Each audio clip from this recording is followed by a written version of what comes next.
Does it include the name Steve? Does it include the name Steve? No. Well, how does that have anything to do with this? A random question. Use wax to connect all the pins, and then stick the candle on top of the pins, and then light the candle. What? Make a tower of pins by using wax. The tower. Hey, did anyone in the other grade know the riddle? Actually, you're the first people I've asked because I know you're clever. I'm worrying now about you, but And we've Right. had good ideas. Yes, that's very, very good ideas. are you giving up? No. No. Let's use this photo. I want to draw this thing. Okay. Solution time. Sure. Now start with it. No. Really You will. Maybe something like really simple. You'll It be has nothing annoyed. to do with perspective. Oh, is the candle? Yeah. There's the candle. Yeah. Oh, What else did you have? Matchbox. a room. Matches. Can I Don't match need 'em. box? Don't need 'em. Yeah. Pins? You need the matchbox. Yeah. Empty it. Oh. Put the candle in it. Pin it to the wall. So I did No, because if the pins, the Okay. pins are, but the candle would fall because the pins aren't like I'm strong not enough. close, actually. It's strong enough to hold the matchbox. If you can hold the matchbox, it can hold the candle in there. No, but the candle. Did you get it? Why didn't you say? It's genius. I got close. I started thinking about pinning it. Close but no banana. Yeah. But what? Yeah, you got close by thinking about pinning it there, but you got a box. Close It's but obvious, put it in a not. box. Come on, you lot. Put yourself Basically, a through. candle wouldn't fit into a matchbox. So you The can touch the matchboxes I candle. have. How big are your matchboxes? Teeny matchboxes. Yeah, yeah, they're Yes, pretty actually, yes, they're very, very tiny. So you can touch the candle. Yes, you can. You Yeah. can touch the candle, but you're not You're not allowed to hold hold it and support it there. Oh dear. Right, okay. Now I've wound you up. Let's do some other physics. Okay, I have another riddle. I'm Hey, on fun 28. No, you don't get another riddle today. I'm Friction. on 28 days. Yeah. All of them. Oh, come on, you knew this beforehand. I said, yeah, don't get another riddle. Okay. Okay. Susan's mother has 4 daughters. May, June. Are you doing your riddle? I got a riddle. I have a riddle. How do we, Perfect. What? Karen, I have a riddle. How do we Do you know get this to one, shut up? Karen? That actually is proving to be an insoluble riddle at the moment. Who got it out of you two?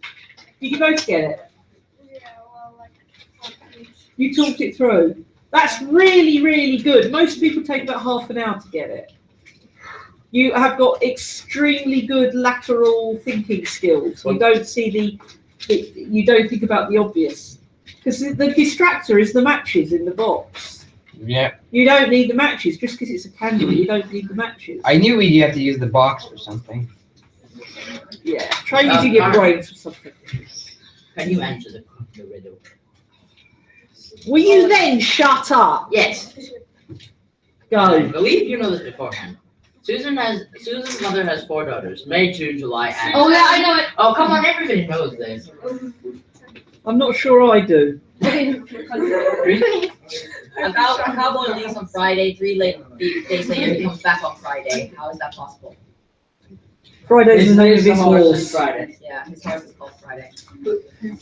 Is it, what is and the name of the other is what? Yeah. The name. Yeah. Right, you now got to shut up. Okay. So, we're going to talk about friction. You have studied friction before, I'm sure.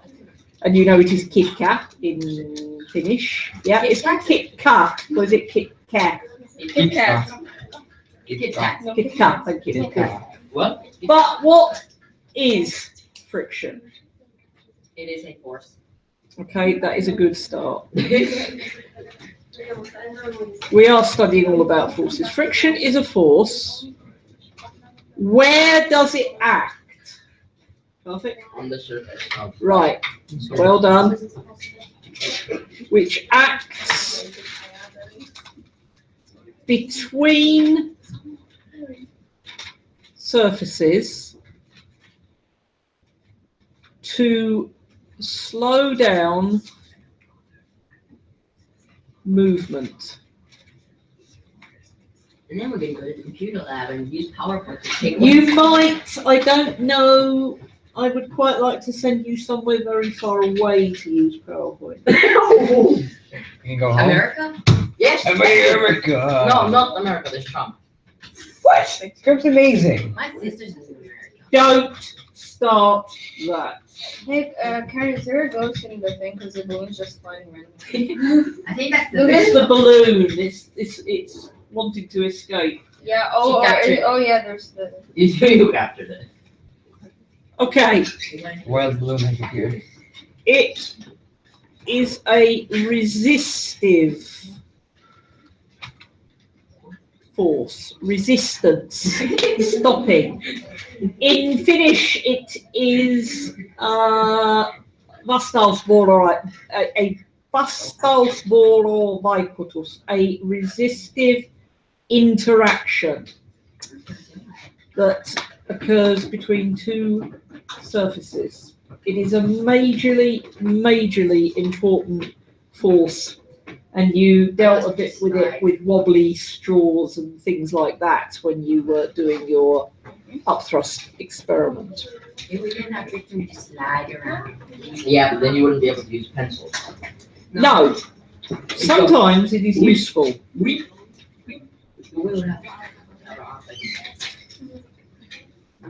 We would able to be able to sit and just go beep. E.g., walking, writing. living. Yeah, we do rely on it. Couldn't walk. Eating. You just slide, you'd slip. We Okay, just walk on the ground. turning a wheel.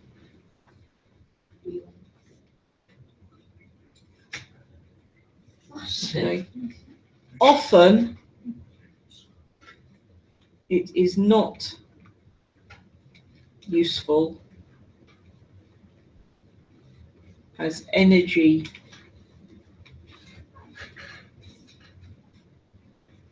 is wasted overcoming friction.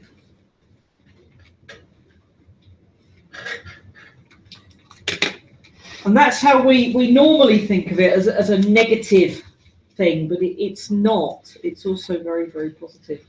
Karthik. That like isn't it in bullet trains that they use like the magnetic thing on like bullet trains? Yeah. That makes the friction like because there's no contact.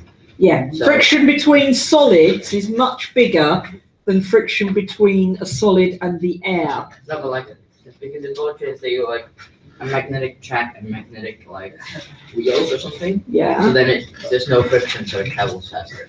Yeah, because the forces between the magnets effectively make it float. Yeah. Yeah. Yes.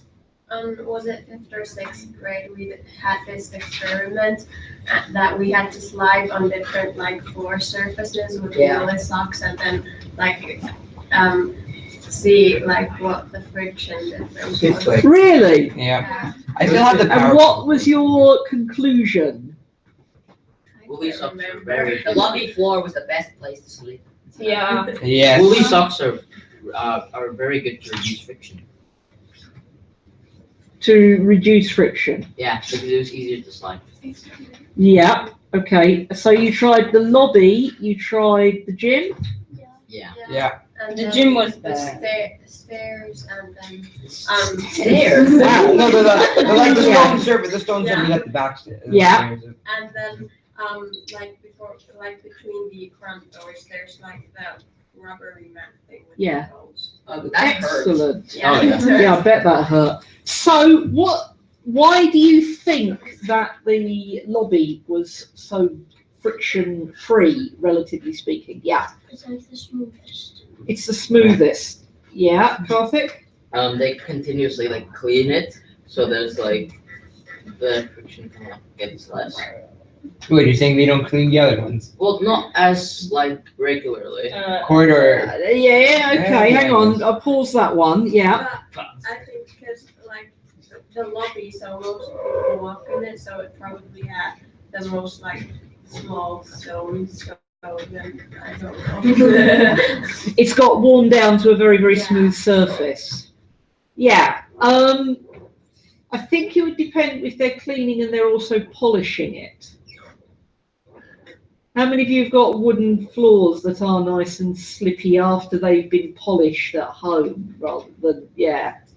I have Yeah, I have a really slippy surface under my carpet. Like whenever I have to take off my carpet to like yeah, clean it, and like it's really slippery. more so than the area of floor by the carpet, by the Yeah, rug. like around it, or in the rest of the house, it's like under the carpet. It's, That's interesting. So that actually has had less people walking on the direct surface. yeah, Who did you do that with? Was that with Samantha or it was hand morphed. Hunlu? Brilliant experiment. Yeah. We have these at home, these gym mat thingies, and when you put them on the floor and do something on it, then you take it away and the floor is super slippery. Really? That's interesting. What's interesting? Just Anything under else? where that gym mat is. Huh? Just under where that gym mat is. I wonder if the gym mat is attracting little pieces of dust, microscopic particles that are coming up off the floor. So it's like cleaning the floor. Because you get these lint rollers that are actually like silicone that take away fluff and fur, and they still don't work for all my cats. Yeah, okay, making it super smooth. That's very interesting. I've not heard about that. Yeah, the lobby is probably cleaned as often as it's probably, this room isn't as wet cleaned as often as the lobby, but that must have something to do with it. And continually brushing a floor will make it much, much smoother. But in fact, the lowest friction surfaces aren't necessarily those that are the smoothest to walk on. Because so. Ice. Ice. Don't we just love it? Yeah. Yeah. Oh, Slippy ice. Yeah. Okay. yeah. We're going to spend the next bit of the lesson and the rest of the lesson actually thinking about hopefully some homework that I forgot to set you. Some winter sports. Some winter sports, yes. I hope you did some winter sports over. Yes, skating. Yeah. I did skating. Downhill skiing, but that Lots of skating. I feel great. And I did lots of downhill. Yeah.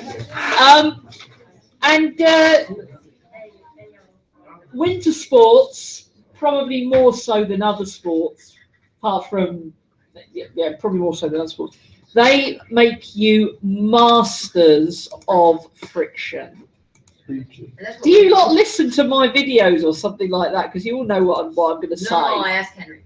Yeah, Henry put it in our class group, so we know. Wait, so what are we doing? Okay. We're gonna go to the computer lab. No, you're not going yet. Oh. First of all, I'm going to show you a video about a sport that I guess you lot are not so good at. Curling? Curling.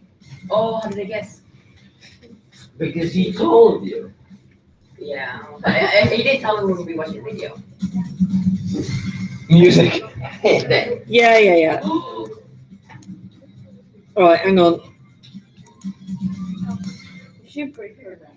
Curling has been the Winter Olympics since 1998, but still seems a little strange to most of us. We had John Schuster, captain or skip of the U.S. curling team in Vancouver, explain this unusual sport for us, while scientists funded by the National Science Foundation explain how friction makes it all work.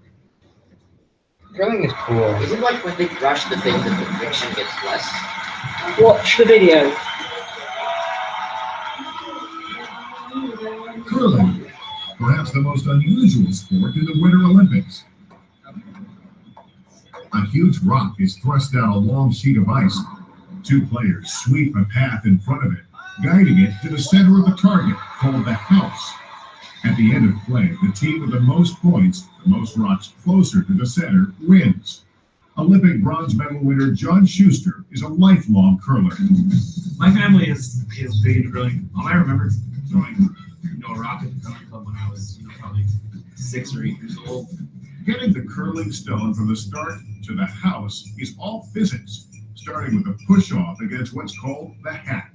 What you're able to do off of here is to position your foot to allow yourself to accelerate out of the hack with a curling rock.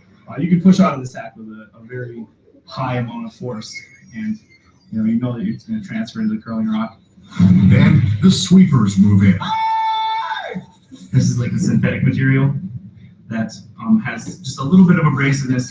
Curling terminology as far as sweeping goes, it's anything that you can consider versions of yes, but usually it's hurry and hard. You want them to push hard to help the stone go farther and straighter. That's really good at like. Back in the old days, people used to think when you swept in front of a rock, you cleared out the snow and frost, and that allowed the rock to go further. Well, after we got the snow and frost elements removed when we moved indoors, all of a sudden you're sweeping a rock, and it's even affecting it more. It's going 15 feet further. That's because sweeping wasn't just removing the snow and ice, it was reducing the friction between the stone and ice. The rapid back and forth of the sweeping generates heat. It all just comes down to this. Yeah. It comes down to this. They're warming that ice up, maybe enough to generate a meltwater film. A meltwater layer that reduces friction creates a literal path of least resistance for the stone to glide on more easily. Friction is reduced even further by another characteristic of curling ice, bumps. All the other ice sports have a smooth Zamboni surface, effectively. And curling requires that the surface of the ice be roughened. Spraying water does the trick. And then when it lands on the ice, it freezes up and forms these nice pebble-shaped bumps. And if you look at it, it looks like an orange peel. That kind of roughness, it's about the right texture. That gives us the surface we need. But wouldn't the bumps, like mini speed bumps, just slow the stone down? Actually, it's the reverse. The points reduce the total ice surface the stone rides on. The less surface contact, the less friction. And there's another reason. If we're on smooth, frozen Zamboni ice in an arena, if that's making a nice seal at the bottom of the stone, you're going to eventually form a vacuum as the stone moves across the ice, and it really slows it down. You've got air pressure pushing on the stone, whereas if you can have it riding on a few points, then it's going to slide more smoothly, and you won't get any kind of a vacuum forming, and it'll go, roughly twice as far. The makeup of the stone itself plays a role. Curling rocks are 42 pounds of drag. And So that's about 18, 20 kilos. Off the coast of No, Scotland. 20. This type of granite is hydrophobic. It resists water. That means it will absorb very little of the meltwater layer at the surface. Absorption could reduce the lubrication, helping the stone glide toward the house. As the curling stone approaches the target, there's a good chance another team stone is in the way. When the stones collide, another wonder of physics takes place. Momentum exchange. When you see the collision of two curling stones, you're seeing the transfer of kinetic energy between them, and you're also seeing the transfer of momentum, the product of mass and velocity between them. Well, there you have it. The basic physics of curling. From the hack to the house, from the coefficient of friction to the transfer of kinetic energy, curling is a sport that attracts the crowds and delivers excitement with a bump. How are they able to move so fast in the ice? Ooh, I want to see the bump setting one. That's cool. How long is it? 5 minutes. Let's talk about the curling one first of all. Okay. Do they run on the ice or what? Because they were moving really fast on the ice. They're like, no, they just like kind of like slide. Effectively, they are, but their shoes, they've got one.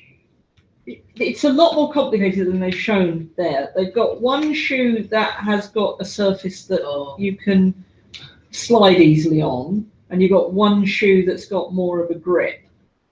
So effectively, they're running on the ice. Sliding. And they're sliding along. So they go like, And it isn't just a matter of saying, more hurry, etc., etc. You'll notice that when the curling stone is launched, it's going in one direction, that handle is not spinning. No, it's heading towards a boy band at very, very high speed. It's not rotating. Now, actually, if you want to put a rotation in there, you have to rub the one side of its path more than another. So there's less friction, and then that helps that start to spin. And it gets really pretty complicated. It is quite hypnotic to watch. It's a crazy sport. I find it fun. Yeah. I've tried curling again. You've tried it? Yeah. Why would you want to make it spin? I think that was my question. Because you want, if you want to make it spin, you are probably wanting to knock your opponent's stone out of the house. And instead of just knocking straight into it and then both moving off in equal and opposite directions, you can actually do like trick shots with it, so that you can, if you're really good at it, you can stop your own curling stone and you can make the other one fly off with all the energy. It's really difficult. It is very, very difficult. It's like if you put spin on a snooker pool or billiard ball and you make them collide, you can get a huge variety of angles and things like that. So there's a huge amount of skill involved in it.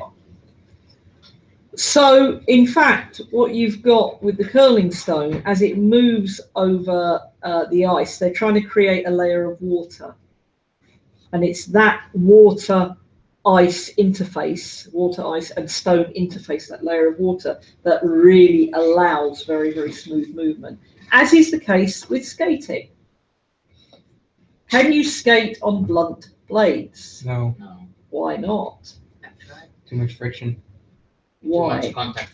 Too much contact? Because the blade is like, it has more contact because the surface of the blade is like, the area of the blade is like larger. Yeah. So then if you like, if you sharpen it, the contact is like the surface of contact. So can you slide on blunt skates in the same way you could slide, say, if you were wearing woolly socks on the ice? If you were wearing woolly socks, the woolly socks would get stuck to the ice. And that's it. Metaphorically. Okay. Actually, what's happening with sharp ice skates, yes, you have got low contact, but in fact, you've got such low contact with your ice blades that the ice generates some, or the blade and the ice, they've generated some heat, and in fact, this melts. You form a little layer of liquid, and if your skates are blunt, then there isn't enough force or pressure to generate momentarily that little area of liquid. So you slide over, like curling stone, over a water layer, you're aquaplaning. Yeah? And you don't notice it because it freezes back up as soon as the skates have gone. And it just doesn't work if you've got blunt skates like that. Okay. So, how do you then stop on ice skates? You turn You turn your body and skates. then you have to like, You don't turn your body, you turn skates. well, same thing. Then you turn your body. American box have crashed in Calgary. Is that all 33 skates? sports fails, mishaps, What? and unfortunate events. How do you stop on ice skates? You need to use Tell. bobsleigh. Right, so you angle your foot. Turn the Yeah. blades. Do you have an area of the skate that is wider, that is used more as a brake to slow down? Yep. And like That's right. roller skates, you have the things like that. I thought Hmm. figure skating did some of them, Depends on that blade. but usually, so go on. Depends on the blade. If you're Some people do. Could you, if you're like, like so the absolute pro ones have got this thicker thing on them to slow down. Yeah, and that basically is how it does it. It doesn't provide enough. It's got too much area to provide the melting, so it creates a relatively higher friction. Yeah, so that I think is with the top level, which you'll get to if you're not already figure skating, stuff like that. But yeah, ice hockey skates, you tend to just rely on the angle, don't you? Am I right? Am I right? Yeah, good. I don't skate. I'm never ever going to skate. Far more like falling over. Far too much like falling over for me. Okay, so there we've got a couple of examples. Bobsledding, an insane sport. Oh, I remember Cool Running. He sled on first. I remember Cool Running, the movie. Is that the Jamaican one? I wish like The Winter Games in Vancouver provide a chance for the United States four-man bobsled team to win its first gold medal in more than 60 years. Team members and an Olympic bobsled designer, with help from a materials science researcher and a sports scientist funded by the National Science Foundation, explained how they'll accomplish this feat. The bobsled got its name when it appeared in Switzerland in the 1890s. Its riders bobbed back and forth to try to increase their speed. Today's Olympic bobsledders use precision moves and an intuitive understanding of physics to maximize velocity, the speed of the bobsled as it plummets downhill. There's more than just four fat guys getting on the sled and sitting there and hoping to win. By hurtling around the icy bends of the course at 5 Gs, 5 times the force of gravity, akin to what fighter pilots experience. Physicist and Air Force veteran Paul Doherty did the Olympic bobsled run in Lillehammer, Norway, site of the 1994 Winter Games. We were being slammed first to the right at 5 Gs and then to the left at 5 Gs. And when you bend your head forward under 5 Gs, which I did through one of the turns, you can't lift it. Your neck muscles are not strong to lift it and bring it back up. What gives the bobsled its velocity is acceleration, initially created during the powerful 50-meter push at the race start by the team's feet pushing forcefully against the ice. The start is where you're going to try to pick up speed, so you're getting your acceleration. The team is trying to get that bobsled moving as rapidly as possible by applying maximum force to the track. Then, in a tightly choreographed succession, the bobsledders jump in while trying to keep the sled steady and on a straight trajectory. There's a lot of disruption, a lot of forces that can cause the sled to go back and forth and slow yourself down. In the push phase, everything the bobsledders do is important. This is the only chance they have to generate force. Other than the athletes starting the sled at the top, there's no way to gain more force going down. So you have to conserve the force that you began with. You might think that if they save a tenth of a second at that start, how could that translate into much as they go down the track? But you have to remember that they're accelerating all the time. And so if they have a small advantage at the start, they continue to maintain that small advantage most of the way down the track. The force of gravity accelerates all bobsleds down the course in exactly the same way. Galileo was said to have demonstrated this by dropping 2 objects of different mass from the Tower of Pisa. So gravity is constant for all the sledders. The only way sled teams can affect their run time once on the course is by minimizing the loss of even a fraction of a second to forces that can slow the sled, especially air resistance, drag. Everything about the bobsled is designed to reduce drag, from the sleek sled body to the team's tight hooded suits to the way the crew tucks into close formation like peas in a fiberglass pod. It needs to be nice and streamlined and smooth. Nothing sticking out, so the air will flow over the bobsled really smoothly, won't cause a lot of resistance, and so they'll be able to go really fast down the mountain. Each steep bent turn on the track is also a potential speed trap. Every time you hit the wall, it slows you down. You want to minimize any sort of, rubbing. Scraping against the ice wall increases friction. The sled loses momentum. Momentum established during that first push. And remember, momentum it can't get back. You just try to be as loose as possible. Try to not fight the pressures as they go into the curves. Try to anticipate the curves a little bit and not actually lean on the curves.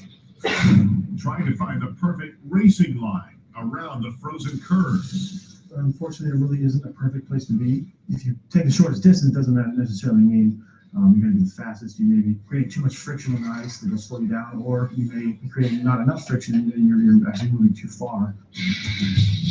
So if you can push the bobsled without stumbling, get into a tight space and a careful formation, careen down a treacherous ice trail without crashing or hitting a wall, consider yourself lucky. But if you can do it in less time than everyone else, consider yourself a winner.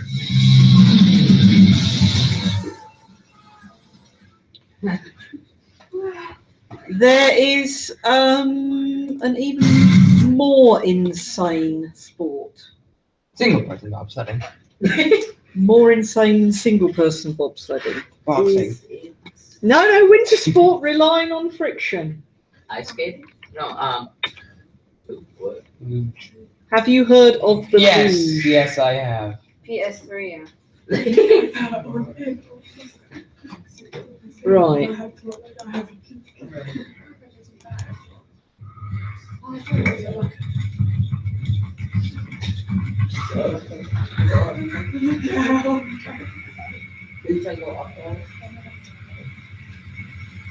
I want to do that. You don't. No, you don't. Why? Because it's extremely dangerous. How? It's so fast. Well, it's What if you fall? Then you fall? And then you might So die. instead of going downhill, you go Because the thing would probably hit you. yeah.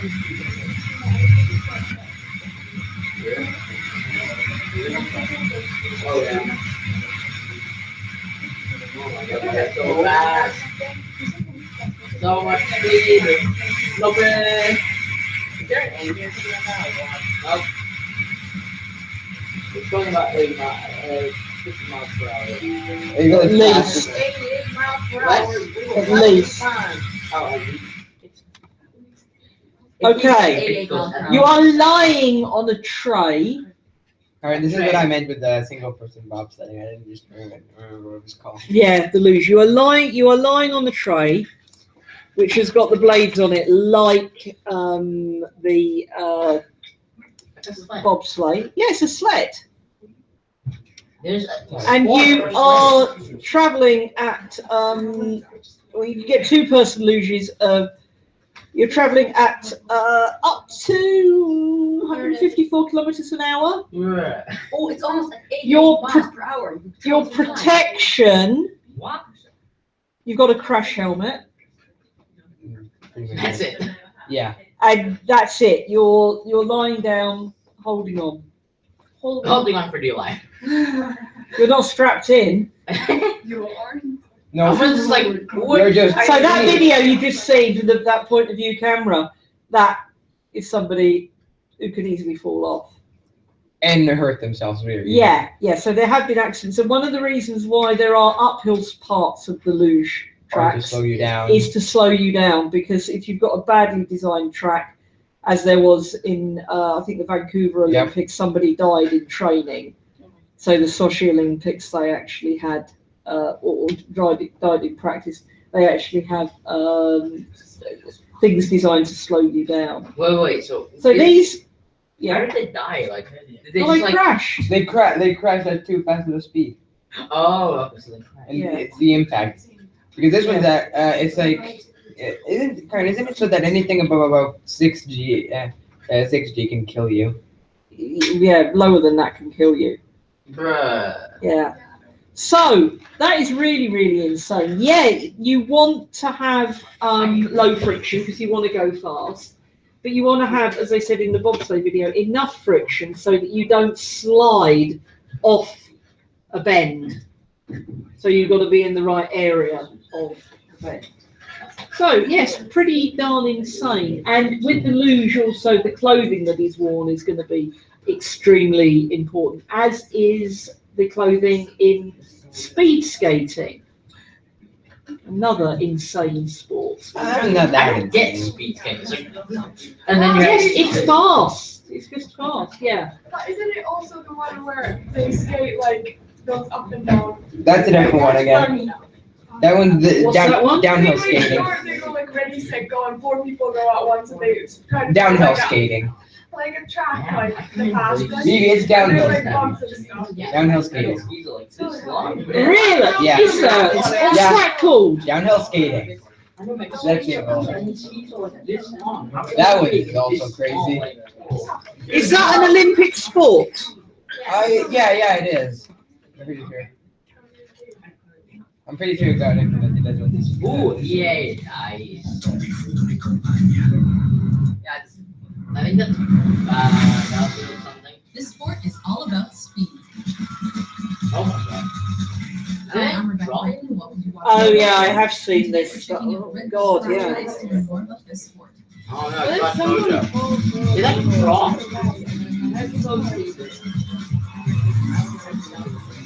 What do you like most about the sport of Crash Nights? Definitely speed. Definitely speed. It's a huge adrenaline rush. Yeah, adrenaline rush that you get from everybody like cheering for you, trying something you weren't gonna try before. And that experience is just great being here.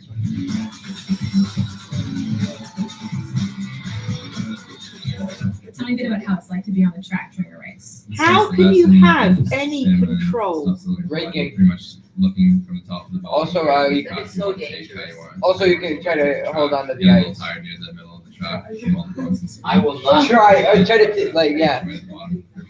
It's really nerve-wracking. Your legs are shaking when you're in the gates. I try not to worry about the other girls. I try to worry about what I can do myself. So you have to be prepared for plan A, B, C, D. Everything can happen in a race. It's 4x4, so even though you have something planned that you want to do, there's a chance somebody's going to fall in front of you. You're going to fall yourself or stuff like that. So you have to be prepared to either like know where you have to pass people or when to wait and stuff like that. Fall if someone goes over you with ice skates, you will hold it up. No, but they have, yeah. How exactly do you train for the sport? I do a little bit of roll. You become insane. No, Okay, so right now we're on to slope sports as well, and then you've got the kind of slalom skiing and you've got alpine skiing, and you've got ski jumping. That one's also fun. It's also insane. Insane. Absolutely insane. Okay, actually we're running out of time. Let's get you going. What I want you to do, we've got the tech computer room booked. We haven't got the main one, unfortunately. You can work in pairs, or you can work on your own if you want. I don't mind. And I do want you to present one PowerPoint slide with a picture about an Olympic sport and how it uses friction. Can I take downhill skating? Yeah, no, downhill skating is not an Olympic sport. Snowboarding is. Is synchronized skating? No. No. Not like Figure skating. Figure skating and pair skating and ice and everything else. Pair skating, yeah, yeah. So, decide what you're going to do. We haven't got long, but you can email whatever you've done, even if it's not finished, to me at the end of the lesson. If you really, really want, you could complete it for homework, but who wants to do extra?